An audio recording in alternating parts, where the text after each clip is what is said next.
Министерката Димитриевска Кочовска ги навреди сите жени и треба да биде разрешена. Ова го порача од струмица социјалдемократите на денешниот 8-мартовски марш.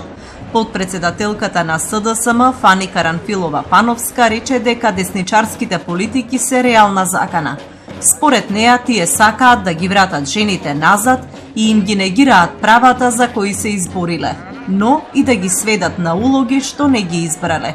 Најсвеж пример за тоа се навредите и дискриминацијата на Гордана Кочовска кон нашата братиничка Славјанка Петровска, што беше навреда за сите жени.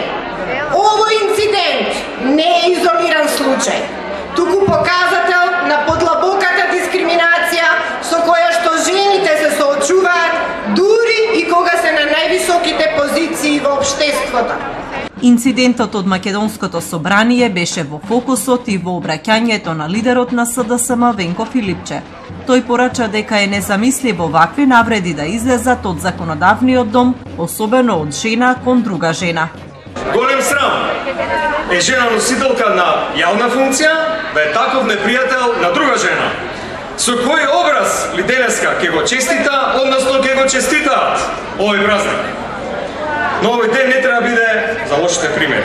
Овој ден треба да биде за сите останати кои што сте силно посветени на оваа борба. Ова е 10-ти марш во организација на Форумот на жени на СДСМ, кој годинава се одржа под мотото "Исправени заедно за еднаквост, правда и мир".